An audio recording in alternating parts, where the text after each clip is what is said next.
Hi, my name is Julia Santa Fe. I'm a sensitive leadership coach and an energy healer. Here's my dog, Oliver, and I want to talk to you about 4 ways in which you can understand your sensitivity that will be empowering for you. 1. Sensitive leadership is not weakness. You may have been conditioned by society or even your own self to perceive your sensitivity as weakness. But I want you to see it from a different perspective, a more empowering one. Being sensitive does not mean being fragile. It means being attuned and perceptive of reality at different levels. Sensitive people register more information.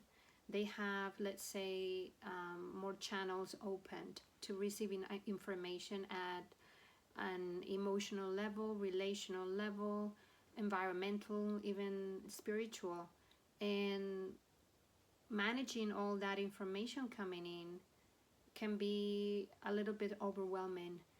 And it might make you feel like you don't really know sometimes how to respond because there's so much information coming in. But I want you to see that information is power. I want you to see how receiving all this amount of information at different levels is a very empowering situation once you know how to manage that information and how to develop strategies to manage it and to manage your very reactive nervous system. Sensitive people, we have a more reactive nervous system because we are more alert, I guess. And like I said, we receive information at different levels.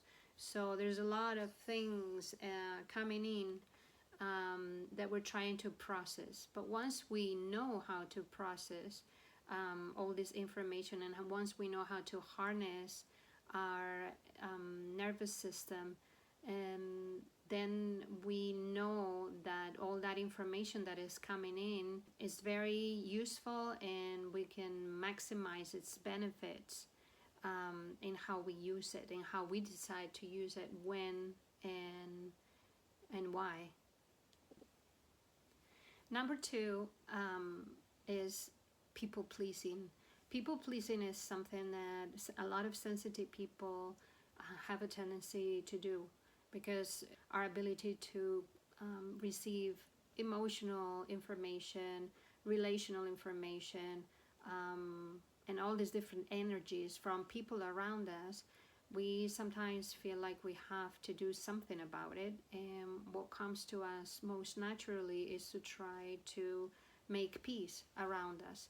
So we sometimes embody this role of the people pleaser, but that is sometimes most likely something that we do when we have been conditioned to do that. And it doesn't mean that that's what it's supposed to look like, because people pleasing requires a lot of energy.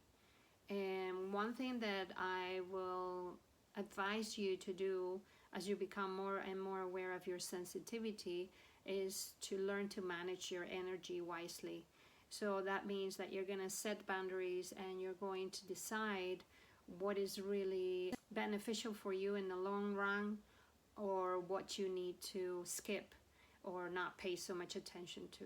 So as a people pleaser, and I was a people pleaser for a long time in my life, you know how to connect with people and you know how to make them feel at ease.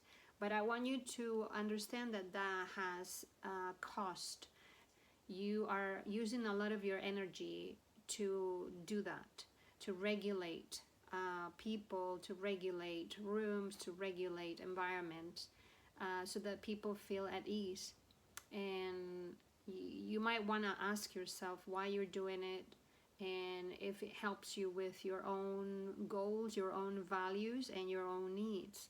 So definitely sensitivity doesn't mean people pleasing. A sensitive person doesn't need to contort in all ways possible to maintain harmony at all costs. That's not what sensitivity is. Sensitivity, as I said in point number one is the ability to be highly attuned and to receive information at different levels. So what you decide you want to be doing with all that information can be very powerful. And so sometimes you need to take a step back and protect your energy, process all that information instead of just offer yourself to make other people feel comfortable. So you have to decide what you want to be doing with that skill that you have of receiving information and tuning in with the emotional state of people around you. Ask yourself why you do what you do if you're a people pleaser, and then ask yourself what you really want to be doing, and if what you do is aligned with what you want. Number three is this notion of self-sacrifice or self-neglect. If this resonates with you, if you think that maybe you are neglecting yourself at some levels, it may be because of what we were saying earlier. Maybe a lot of your energy goes into pleasing other people, and your sensitivity feels very comfortable. If you're highly empathetic, a lot of people may flock towards you to share their life stories because you're a great listener, and you hold space for them and they feel comfortable, and that is great. That is a great ability to have. Empathy is a very necessary skill that everybody should develop. But if you have high empathy, a lot of the time you are going to find yourself a little bit exhausted because you are tuning in with how other people feel all the time, and you might even get confused as to what part of it belongs to them and what part of what you sense belongs to you. What good is that going to do for anybody? They are not probably going to do the work of becoming more self-aware because you're already kind of regulating how they feel just by being close to them, and it's taking so much of your energy that you may be neglecting your own needs, as we said earlier. So if self-neglect is present, something has gone wrong, because being a sensitive person doesn't need to mean that you are overgiving, incapable of managing your energy and your desires and what you want to be doing with your day in a successful way. Of course you can. You have to learn to set boundaries, and you need to understand how sensitive you are, because awareness is the first step. You need to know if you're highly sensitive, then chances are you are neglecting yourself with different areas of your life, family, work,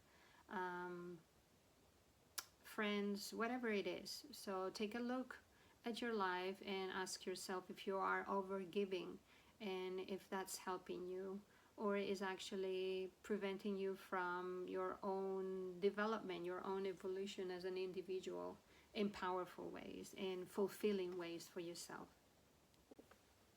Number four is emotional flooding, because you may say to me, okay, Julia, I understand what you're saying, but I just can't help myself because I feel so deeply, I feel so much.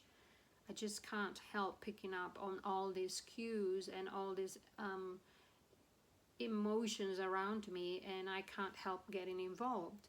And what I would like to offer to you is that of course you can. Of course you can say how deep you want to get involved, when you want to get involved, and if it's something that you really want to be doing. Is it worth your time and your energy? You need to ask yourself that. So being able to feel deeply doesn't mean you have to be emotionally overwhelmed. okay? These are two different things. One is a capacity that you have to feel deeply, but the other one is a choice. You are choosing to be emotionally overwhelmed because maybe you are thinking that it can't be any other way. And what I'm here to tell you as a coach is that if you believe that, you are going to show up in a complete different way as if you believe that you have a choice in the matter. And if you believe that you're a sensitive person and you also have a choice in how deep you want to get involved, then you will manage your own emotions. You will be able to understand when what you are feeling actually belongs to other people and it's their responsibility to manage it. And you will get,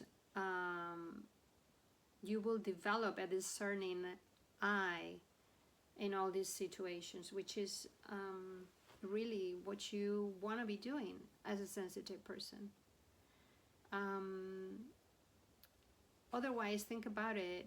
If you exhaust yourself carrying more than your fair share, then you're not going to be good to yourself or anybody else. So managing your capacity to feel, managing how much you want to get involved so that you practice emotional hygiene on a daily basis is a very important step that you have to decide to take as a sensitive person. And these 4 steps, these 4 qualities that we have talked about, sensitivity is not a weakness, it's not being fragile. Sensitivity is not people pleasing. Sensitivity is not self-sacrifice and self-neglect. And sensitivity is not emotional overwhelmed. Those are things that you can learn to believe and to think often enough so that they open new possibilities of expressing your sensitivity that will feel more empowering. And this is what I want to offer to you as my mission of helping sensitive people to become sensitive leaders. It's not the same thing to be sensitive or to be a sensitive leader. If you're a sensitive leader, then you can create more space between what you feel and how you choose to respond. And that is power. And it's not just power for you, it's power for the people you care about, and it's power for every situation that you take part in, because you will have more insight, you will have more freedom to choose, and you will have more to offer, which at the end of the day is what you want, right? But how you do it is important, and you have to do it in a way that will be sustainable for you in the long term. If you find yourself depleted often or neglected by others and by your own self, because at the end of the day what others do to us is what we allow them to do to us. So if you find yourself in that situation every other day, chances are you're not going to be a good steward of your energy and your gifts, and you won't have much to offer to yourself or other people if you go down that route. So I hope this video was useful for you. I hope it was helping you and that you resonated with it as a sensitive person that's trying to feel more empowered. And I'm here to tell you that of course that can be the case. It's just how you manage your energy and how you manage your mind. And if you learn to do those 2 things, you really can show up as a sensitive leader, and that's going to make a difference in your personal life, your professional life, your artistic life if you're an artist, or whatever it is that you choose to do with your precious life. So I'd love for you to write me a comment. Let me know if this was useful to you, or and let me know how you struggle as a sensitive person, or if you have seen yourself more and more as a sensitive leader and how that is helping you. So I hope you have a good day, and I will talk to you soon. Bye.